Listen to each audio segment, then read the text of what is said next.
Bonjour à toutes et à tous. Bonjour Président Madeleine. Merci Bonjour de Guy. nous accueillir au cœur de la FNSA, son siège, là où d'une certaine manière l'avenir se décide. Alors cette Assemblée générale 2020 2.0 se tient dans un contexte sanitaire, économique, je dirais presque sociétal aussi assez particulier pour ne pas dire complexe. En quelques mots, Président, quel bilan tirez-vous? Nous vivons pour nos entreprises et pour nos salariés une année 2020 hors norme, une année hors norme au niveau économique, au niveau social, et 2021 s'annonce évidemment également certainement très difficile. Les adhérents ont pu compter sur la FNSA au quotidien, lors du premier confinement, au cœur de la tempête, hein, tous les jours, en anticipant, en rassurant, en informant l'ensemble de nos adhérents et sur des situations économiques, sociales à la fois nouvelles, à la fois inédites, exceptionnelles, et je peux vous garantir que tout sera mis en œuvre pour ce deuxième confinement dont nous sommes à Nous y sommes. l'aube, pour que cette proximité, cette qualité de service soit évidemment reconduite. Alors, Président, j'ai noté un engagement très fort de la Fédération, vous le dites, sur un point stratégique, la communication. Alors, on le sait, les problématiques sont nombreuses, cruciales même sur beaucoup de plans, en particulier sur tout ce qui touche au recrutement, toujours très compliqué, bien sûr, aux métiers, à leur reconnaissance, voire aussi à leur perception que peut en avoir le plus grand nombre. Alors, quelles sont les actions mises en œuvre très concrètes ou renforcées cette année, Président? Effectivement, le recrutement est un problème et l'une des préoccupations majeures de notre profession, et c'est un paradoxe d'ailleurs dans cette période actuelle, mais c'est aussi une évidence de redoubler nos efforts pour le futur. Alors, la FNSA a pris à bras-le-corps cette problématique. Il y a un travail à la fois qui a été fait sous l'angle social, dont nous parlera tout à l'heure Fabrice Serval, président de la commission sociale. Et il y a également un travail qui s'entame sous l'angle de la communication. Après consultation, en fait, nous avons souligné 6 métiers en tension qui ont des difficultés aujourd'hui à recruter sur l'ensemble du territoire national.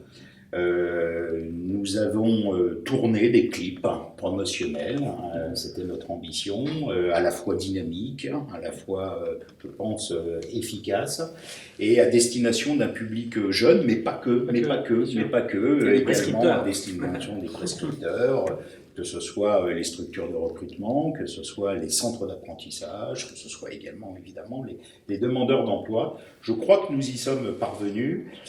C'est très pédagogique. C'est un outil qui permet de saisir à la fois l'expertise et la complexité de nos métiers. Et puis, je pense que la FNSA, à ce niveau-là, a joué son rôle de vecteur, et que tous les adhérents, en fait, pourront s'approprier cet outil qui est sur notre chaîne YouTube. Absolument. FNSA, pour pouvoir demain, Excellent. en fait, merci, pouvoir à la fois s'en servir comme outil de recrutement. Alors merci beaucoup Yann Madeleine pour ces premiers messages assez forts qui témoignent d'une fédération ancrée dans le réel, au cœur des préoccupations de ses adhérents, les TPE et les PME que vous êtes toutes et tous, préoccupations que nous allons bien sûr approfondir avec les personnes qui autour de vous, cher Président, vont s'exprimer tout au long de cette Assemblée Générale 2.0. Alors pour faire la transition avec les derniers propos de Yann Madeleine à l'instant, j'ai plaisir à accueillir en plateau Fabrice Serval, qui a déjà été cité, président de la commission sociale de la FNSA, un poste éminemment exposé dans la période que nous traversons tous. Bonjour Fabrice Serval. Bonjour Guy, bonjour à toutes et à Tout tous. va bien? Très bien, merci. Nous voudrions vous entendre, si vous en êtes d'accord, bien sûr, sur un premier point très précis qui concerne les travaux de votre commission. Je sais bien qu'on pourrait mettre en exergue beaucoup de choses, mais est-ce que vous pourriez nous dire où vous en êtes sur le travail de rapprochement réalisé avec la CS3D? Tout le monde sait de quoi je parle. Permettez-moi peut-être de rappeler en préambule que le rapprochement de branches est une décision du gouvernement. Par contre, le choix du rapprochement entre la FNSA et la CS3D nous appartient. C'est une volonté délibérée de notre part, un choix assumé. Et dans ce cadre, nos travaux ont pris beaucoup de retard, il faut le reconnaître, avec la période de crise sanitaire que nous avons traversée, mais nos deux organisations viennent de réaffirmer leur volonté de poursuivre ces travaux initiés. Dans ce cadre, les deux organisations se sont mises d'accord pour venir apporter justement un certain nombre d'actions avec un certain nombre de livrables pour les prochaines réunions, les prochaines entrevues. Et je vais vous en citer trois, en tout cas les trois principales me semble-t-il. La première, c'est d'être en capacité d'apporter une communication conjointe auprès de la DGT, c'est-à-dire le ministère du Travail, sur justement notre souhait de poursuivre la démarche, d'être véritablement dans cette forme de co-construction. Le deuxième item, c'est de travailler également sur la quantification des ressources et des moyens qu'il va nous falloir allouer. Nous avons déjà largement exposé le sujet en petit comité, mais il s'agit de le quantifier, d'être en capacité de l'appréhender dans son entièreté avec précision. Et puis enfin, de faire appel aux contributions, j'allais dire, parmi les adhérents, parmi les entreprises adhérentes, parce qu'assurément, nous allons avoir besoin de co-construire ce différent projet, les différents sous-ensembles en tout cas du projet, et de le faire avec nos adhérents. J'en profite d'ailleurs pour indiquer ici que ce n'est pas le projet d'un seul homme, c'est le projet d'un ensemble assez vaste d'ailleurs si nous y mettons tous les collaborateurs du CS3D en plus des nôtres. Et dans ce cadre-là, vous êtes les bienvenus. N'hésitez pas à nous rejoindre, que vous soyez bien évidemment issus du monde du RH, mais j'aurais tendance à dire également des fonctionnels, mais aussi des opérationnels. Nous comptons sur vous et nous avons besoin de vous pour clarifier le message et être au plus précis, en tout cas sur nos réflexions. Je suis sûr que cet appel sera entendu. Fabrice Serval, on l'a dit et redit, l'année 2020 a été exceptionnelle à bien des écarts, évidemment. La bonne nouvelle quand même si ça vous a donné à toutes et tous, beaucoup de travail, un vrai surcroît de travail, c'est que beaucoup de choses très concrètes ont été réalisées pour aider et soutenir vos adhérents, pour continuer de structurer votre action, bien sûr, en matière notamment de formation professionnelle, un sujet qui vous est cher, Président. Alors si je devais résumer en 3 mots, allez, je me lance, ça n'engage que moi, paritaire, solidarité, continuité. Qu'est-ce que ça vous inspire ? Il n'y a pas trop de goût. Merci. Les vocables sont très bien trouvés. Permettez-moi de revenir juste une seconde sur la formation professionnelle, pour vous indiquer qu'au terme de nombreuses négociations, qui ont été un petit peu longues, je l'avoue, ça y est, notre partenariat avec l'OPCO EP, comme économie de proximité, démarre sur des bases, j'allais dire, extrêmement encourageantes et rassurantes, si j'en juge par l'implication de ces différents membres à nos côtés. Ils sont pourvoyeurs de solutions et nous accompagnent véritablement dans le quotidien. Donc ça, c'est très encourageant. Pour reprendre vos différents vocables, j'ai envie de vous les retracer, de vous les illustrer, j'allais dire, dans la période que nous avons connue de confinement et post-confinement. Pendant le confinement, nous avons réussi à matérialiser un accord, j'allais dire, à destination des TPE et PME, dans la temporalité, j'allais dire, de publication des ordonnances Macron, avec à l'intérieur de cela la possibilité de réussir au-delà de la matérialisation de l'accord, à le faire enregistrer par la DGT sur un pas de temps très court, et derrière de le faire étendre, c'est-à-dire de permettre son application sur l'ensemble de la population œuvrant au sein de l'assainissement, au-delà des limites de la FNSA. C'est de l'inédit, ça n'est jamais arrivé. C'est véritablement une première, aussi surprenant en tout cas que cela puisse paraître, cette période de confinement avec quelques vertus sur une forme d'accélération de l'administration qui était très appréciable. Post-confinement, avec la production d'un guide des bonnes pratiques qui a été coécrit avec les organisations syndicales, qui ont joué le jeu et qui ont veillé à trouver quelque chose d'à la fois ludique, mais également applicable sur le terrain. C'est quelque part, j'allais dire, c'est vraiment une grande fierté que d'animer une instance de la sorte sur laquelle on arrive à conjuguer, j'allais dire, l'attention portée aux adhérents avec l'attention portée à l'homme. Et ça me semble être véritablement pertinent. C'est un peu ce qu'essaye d'animer au quotidien Yann Madeline, en étant dans cette veine, j'allais dire, d'utilité et de contribution du collectif. Alors, je vous ai coupé. Allez-y, sur les travaux qui sont en cours, sur lesquels nous travaillons principalement autour du CQP, CQP que nous entendons essayer d'étoffer et d'élargir, tout simplement pour venir, j'allais dire, à faire émerger les compétences spécifiques que nos métiers viennent à requérir. Ils sont parfois un peu méconnus et donc on voudrait aller à l'intérieur de ceci dans une capacité à les faire justement s'exprimer davantage et venir à repositionner tout simplement l'homme au cœur de la chaîne de valeur qu'est la nôtre. Merci Fabrice Serval, je sais que je vous laisse beaucoup trop peu de temps à tous les deux d'ailleurs pour exprimer l'ampleur de tout ce travail qui est réalisé par la Fédération et chacune de ses composantes. On voit bien tous les enjeux qui sont lourds, finalement, vous en portez, qui sont éminemment stratégiques. Je voudrais, si vous en êtes d'accord, messieurs, que votre propos soit complété par celui de Christophe Allary, qui pilote le groupe de travail Attractivité et Valorisation au sein du SNEA. Alors nous l'avons justement en duplex, si la technique fonctionne bien, et je n'en doute pas, on l'a depuis sa belle région de Nouvelle-Aquitaine. Bonjour Christophe, j'espère que vous m'entendez. J'ai envie de vous demander tout simplement quelles sont les grandes lignes de force du travail actuellement réalisé pour rendre votre profession plus attractive. Bonjour à tous. Effectivement, au sein du SNEA, nous considérons que la valorisation de la profession est essentielle. Et en ce sens, nous avons défini 3 axes de travail. Le premier d'entre eux concerne la dénomination de nos opérateurs ou aide-opérateurs qui gagneraient à évoluer vers des termes de techniciens ou de spécialistes en maintenance, de telle manière à mettre en avant toute la diversité et la complexité des interventions qui sont réalisées tous les jours. Le deuxième axe de travail concerne l'évolution du CQP, le certificat de qualification professionnelle, et de pouvoir l'ouvrir demain aux demandeurs d'emploi et bien entendu aux opérateurs en exercice sur la base d'un socle de compétences à revoir. Le troisième et dernier axe de travail concerne notre certification interne Qualitas, qui aujourd'hui est peu reconnue en externe. Il y a tout un travail à réaliser, à la fois sur le contenu et sur la communication à réaliser pour le faire reconnaître. Voilà, vous l'aurez compris, beaucoup de travail à réaliser pour valoriser notre profession. C'est un enjeu qui concerne toutes les entreprises qui composent notre fédération. Merci à vous, Fabrice Herval, de cette introduction en réalité à ces travaux. Merci à Christophe Allary pour son témoignage. Je crois que les choses sont clairement posées maintenant. Yann Madeline, on se retrouve évidemment, bien sûr, tout au long de cette Assemblée Générale un petit peu particulière, mais surtout pour un propos conclusif tout à l'heure. Mais on peut déjà, je crois, dire avec certitude que la mobilisation de la FNSA, dans son entièreté, on vient de le voir à travers quelques petits coups de zoom, cette mobilisation est totale pour faire avancer les sujets stratégiques comme l'attractivité des métiers, la valorisation des compétences, le travail très étroit fait avec l'ensemble des parties prenantes et bien sûr l'action quotidienne très forte, et je tiens vraiment à le souligner, c'est ce que j'ai ressenti en préparant cette émission au service de tous les adhérents. Vous l'avez tous les deux souligné. Merci messieurs.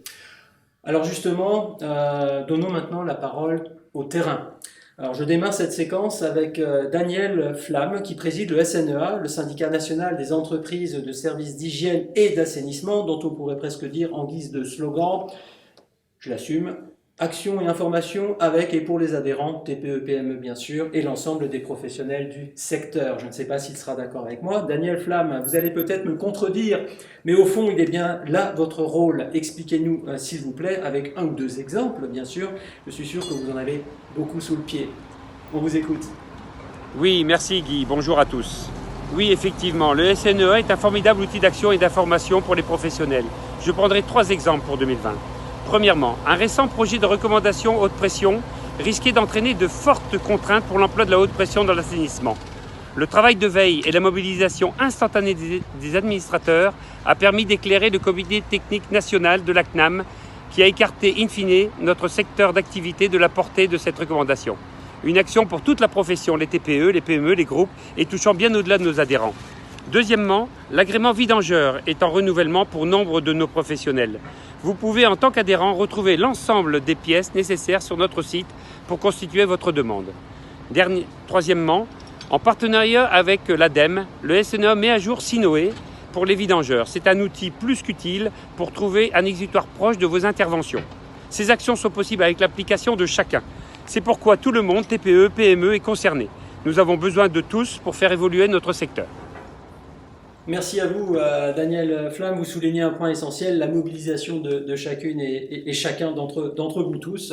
La fédération, les syndicats, c'est avant tout un collectif, on le ressent bien aujourd'hui, et j'ai bien compris que les portes de votre syndicat sont largement ouvertes à tous les professionnels intéressés par le devenir du secteur.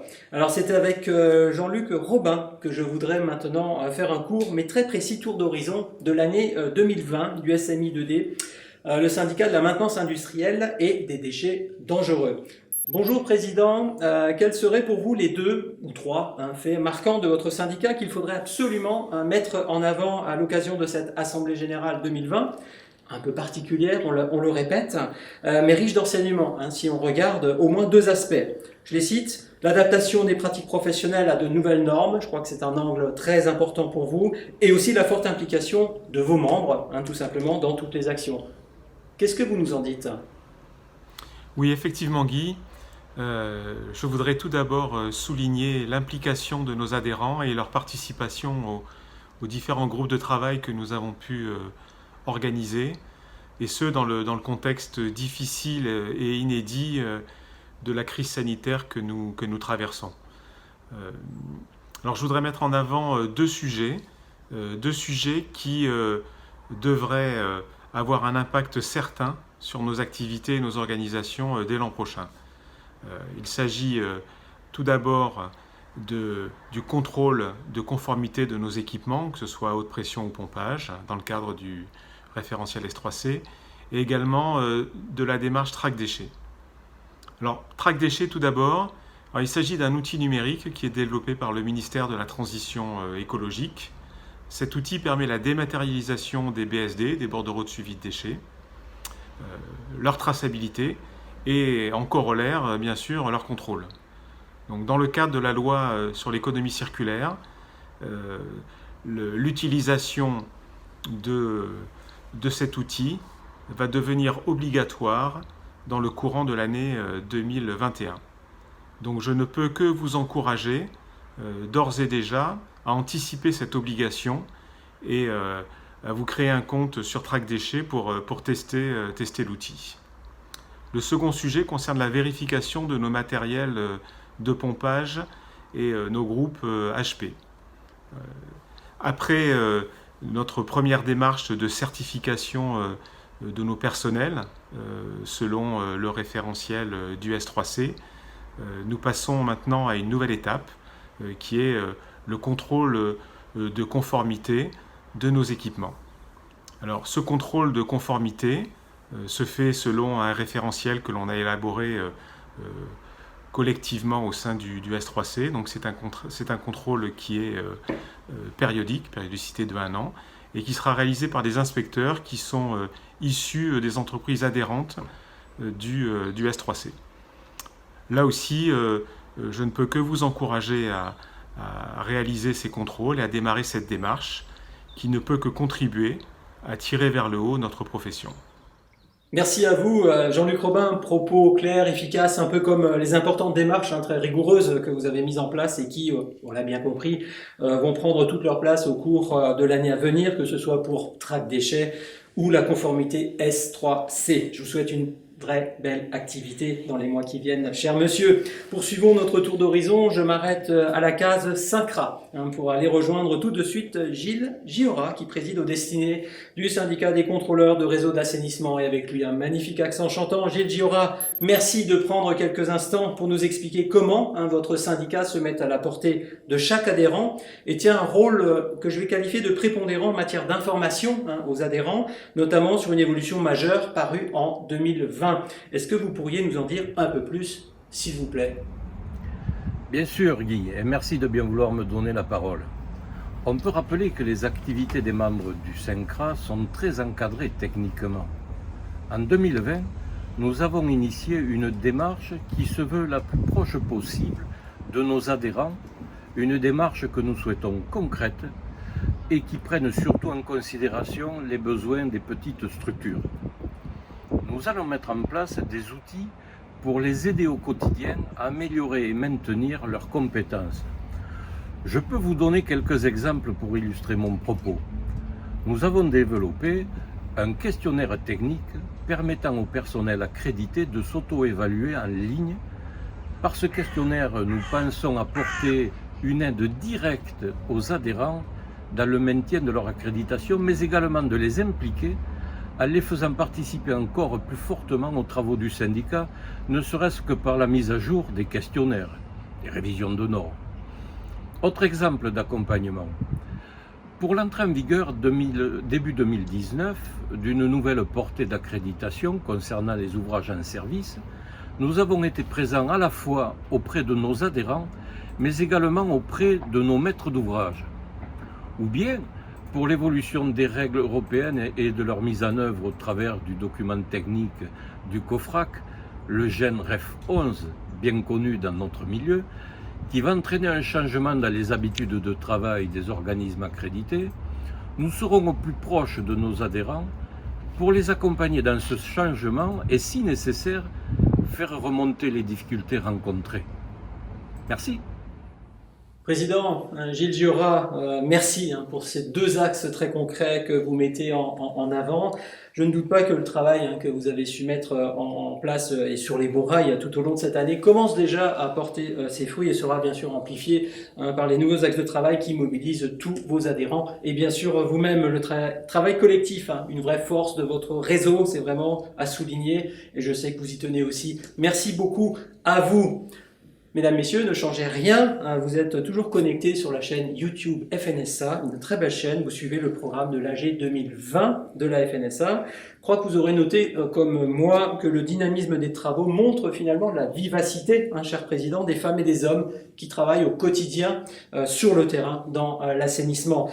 Alors nous poursuivons notre tour d'horizon, si vous en êtes d'accord, avec le SINABA, le syndicat national des bureaux d'études en assainissement.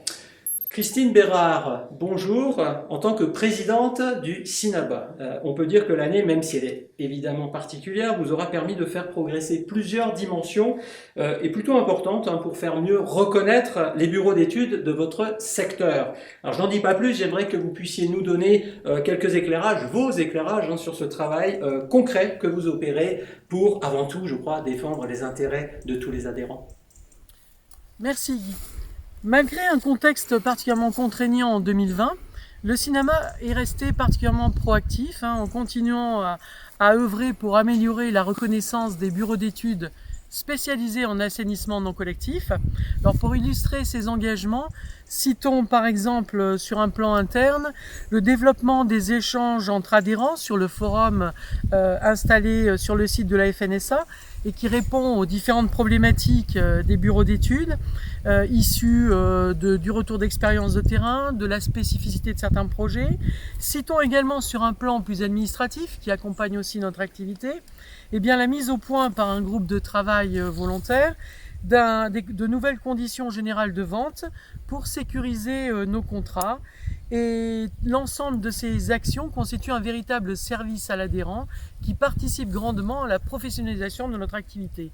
Sur un plan extérieur, beaucoup plus élargi, l'année 2020, c'est surtout la structuration des pros de l'ANC. Alors les pros de l'ANC sont constitués par l'ATEP, anciennement IFA, par la CNATP, par le SNEA et également le SINABA.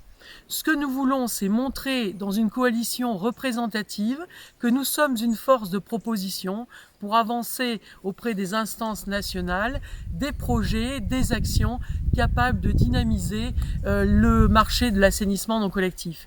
Alors parmi ces axes de dynamisation, citons la réhabilitation qui constitue un cadre essentiel, l'entretien avec la mise en place de fiches spécifiques, et également le devenir des sous-produits de l'assainissement. Car n'oublions pas, d'un point de vue beaucoup plus tourné vers le XXIe siècle, que si jusqu'à présent la tendance se portait vers le traitement commun de l'ensemble de nos eaux usées, aujourd'hui, désormais, une nouvelle tendance s'amorce, celle de pouvoir séparer les eaux usées à la source, de manière à favoriser leur valorisation individuelle. Madame la Présidente, merci pour ce propos concis, concret. Je retiens de votre action 2020 un énorme travail de positionnement sur le plan national, d'une certaine manière un travail de lobbying, le mot est peut-être fort, mais c'est ce que je ressens en tout cas, et qui semble porter ses fruits, et bien sûr un travail toujours très concret de proximité et utile à vos membres dans leur quotidien. Vous pouvez envisager une belle année d'activité à venir, c'est en tout cas évidemment ce que je vous souhaite de tout cœur, chère madame. Alors si nous allions maintenant faire un petit tour du côté du SIFA, ça vous dit ? Alors, le syndicat des fabricants et des fournisseurs de matériel d'assainissement, présidé par André Rouet, que nous retrouvons tout de suite. André Rouet, bonjour, je vous lance un vrai défi. Je sais que vous allez assurément le relever. En 60 secondes chrono, c'est un peu un pitch. Est-ce que vous pourriez nous dresser un bilan des principaux chantiers que votre syndicat a conduits cette année? Allez, je vous aide un peu. Si j'évoque avec vous des notions comme la sécurisation des pratiques professionnelles et des matériels, je suis sûr que ça va vous inspirer. 2020 est une année compliquée. Néanmoins, le SIFA a été actif au travers de ses commissions techniques et sécurité de la FNSA. Le dernier en date, c'est la production du guide des bonnes pratiques des obturateurs. Également, du fait de notre maîtrise du matériel utilisé en travaux en UHP, en pompage dans le domaine industriel. Plusieurs équipementiers participent aux examens S3C qui valident les compétences acquises pour les opérateurs, pour les chefs de bord et pour les experts. Pour souligner, c'est la transversalité au sein de la FNSA.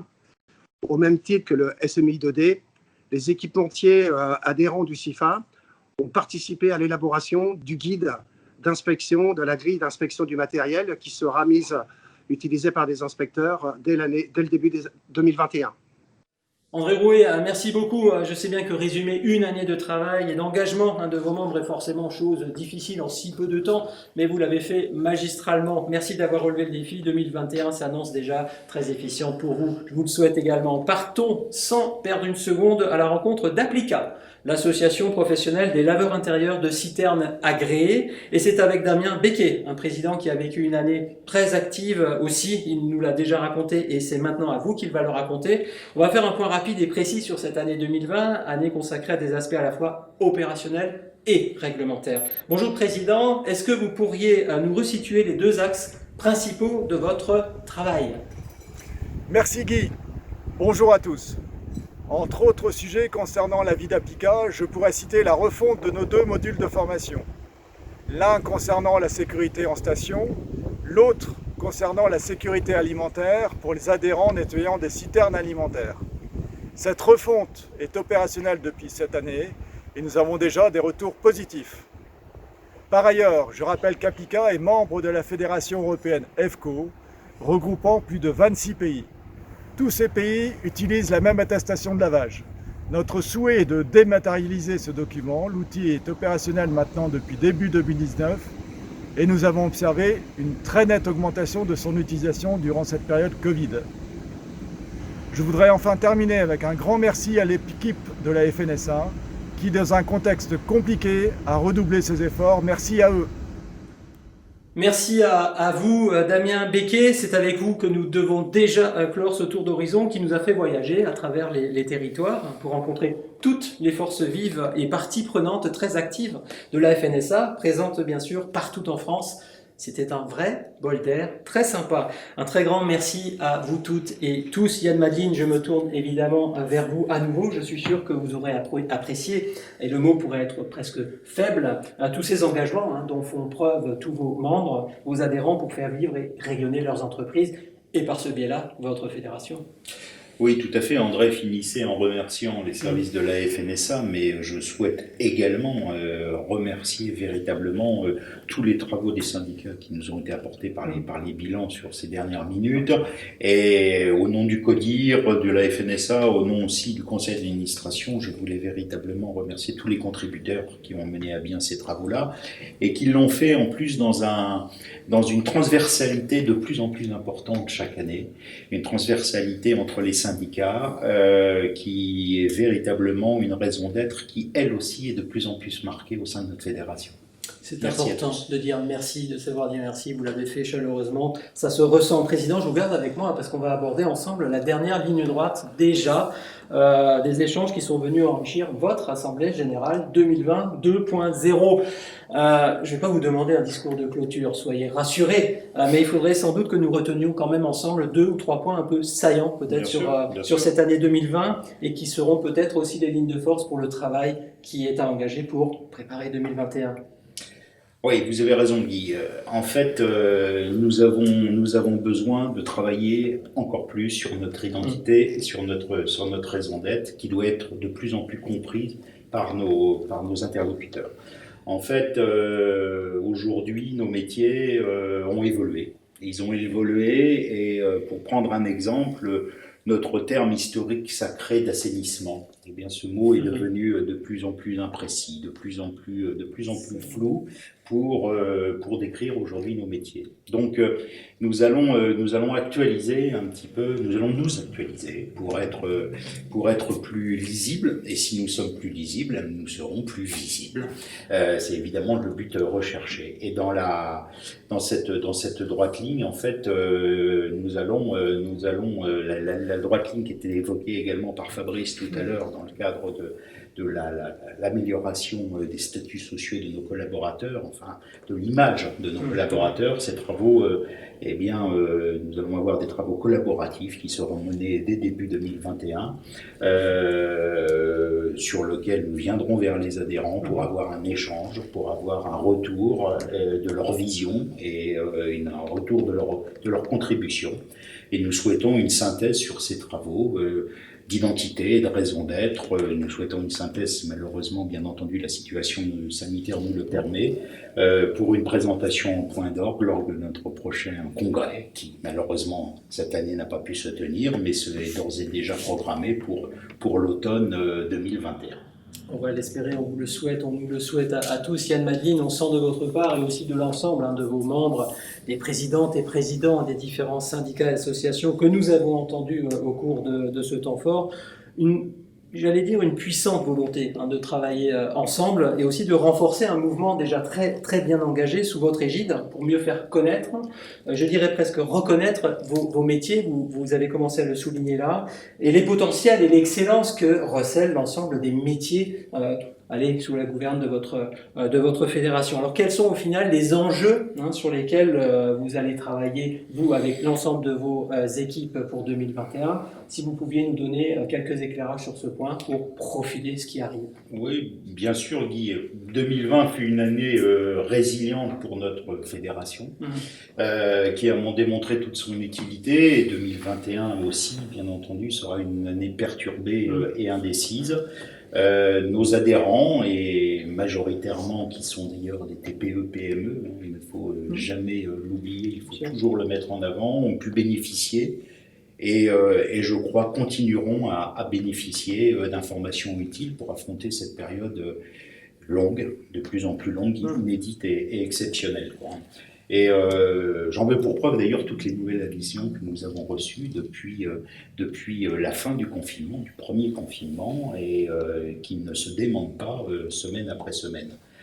Je voulais vous rappeler aussi, parce que l'occasion est trop belle, que la raison d'être d'une fédération professionnelle, c'est son corpus, en fait, où des hommes et des femmes, riches de leur expérience, décident de travailler ensemble pour le bien collectif en laissant de côté en fait leur intérêt particulier et leur divergence du quotidien. Et pour que cela perdure, j'insiste aussi sur l'importance extrême que chacun s'implique dans nos travaux fédéraux, chacun, y compris, et je sais que ce n'est pas toujours simple, nos collègues des PME et des TPE, et qui s'impliquent dans les groupes de travail, et d'autant plus que, je ne sais pas si c'est une chance ou un handicap, mais que ce sera d'autant plus facilité par les visioconférences que nous ne manquerons pas d'avoir, je pense, au moins durant le premier semestre 2021. Et puis, 2021, c'est une année également d'élection pour notre fédération. Vous savez que en fait, les mandats électifs sont pour une durée de 3 ans. Ce sera également donc le renouvellement des conseils d'administration de chaque syndicat. Et vraiment là aussi, il est crucial que chacun se sente concerné. Et je finirai par un message vers nos collègues non adhérents que nous n'avons pas regardez-les que nous n'avons pas oublié durant cette période de confinement, puisque nous avions eu un mot d'ordre avec Samantha Foulon, le délégué général de notre fédération, et le CODIR, pour pouvoir faire bénéficier également d'un certain nombre de conseils quand c'était demandé par nos collègues non adhérents. Chers collègues, n'oubliez pas en fait que l'avancée au quotidien de notre branche professionnelle, dont nous bénéficions tous, que nous soyons adhérents ou non adhérents, mais la branche professionnelle, elle est commune à tout le monde. Cette avancée est en fait rythmée par les travaux de notre fédération et de ses syndicats professionnels. Et que ces travaux-là sont animés tous les jours, évidemment, par un certain nombre de nos collègues adhérents qui contribuent à cette avancée. Donc, au-delà des services que nous pouvons rendre au quotidien, n'oubliez pas, chers collègues, en fait, que le bien collectif de l'ensemble de notre profession passe également par cette fédération qui a besoin, pour perdurer et devenir de plus en plus forte, en fait, d'adhérents et de gens qui contribuent en son sein à l'organe. Voilà. C'est votre dernier mot, Président ? C'est mon dernier mot. Je vous salue toutes et tous au terme de cette année 2020 où nous n'aurons pas pu malheureusement nous rencontrer en présentiel. J'espère que nous pourrons le faire l'année prochaine à peu près dans les mêmes dispositions organisationnelles que nous avions prévues cette année. Et j'espère également répondre aux mêmes questions pertinentes que vous nous avez posées aujourd'hui à Fabrice et à moi. Et je souhaite à tous une année 2021, certes qui ne sera pas forcément très facile, mais sur lequel nos activités en fait auront une résilience et une résistance aussi forte qu'en 2020, parce que nous avons quand même extrêmement bien résisté à cette période délicate. Et on va continuer à le faire. Voilà, c'est avec ces mots, cher Président, très engageants, très mobilisateurs, que nous allons conclure la version 2.0 de l'Assemblée Générale 2020 de la FNSA, qui n'aura certes pas pu se tenir dans les conditions habituelles, vous l'avez souligné, mais qui permet au fond de montrer à quel point aussi la Fédération sait s'adapter, sait innover, et surtout sait entretenir quoi qu'il arrive. Le quoique, on sait l'allusion que je peux faire là, c'est un lien étroit, permanent, que vous conduisez avec l'ensemble de vos adhérents partout en France, et même les non-adhérents, on vient de le noter. Merci infiniment Yann Madeline pour nous avoir accueillis ici au siège. Je salue, je suis un communicant, ce magnifique nouveau logo, c'est superbe. Il est à vous tous, mesdames et messieurs, il faut aussi s'en imprégner, c'est aussi quelque part porteur de valeurs, des valeurs de votre fédération. Merci à votre équipe aussi pour avoir organisé tout ce travail qui nous a permis de construire cette émission à votre attention, mesdames et messieurs. On vous donne rendez-vous dans quelques temps pour d'autres informations de la fédération. Suivez la chaîne YouTube de la FNSA. Et pour l'heure, évidemment, je vous souhaite une très belle activité et surtout, prenez soin de vous. À bientôt. Merci.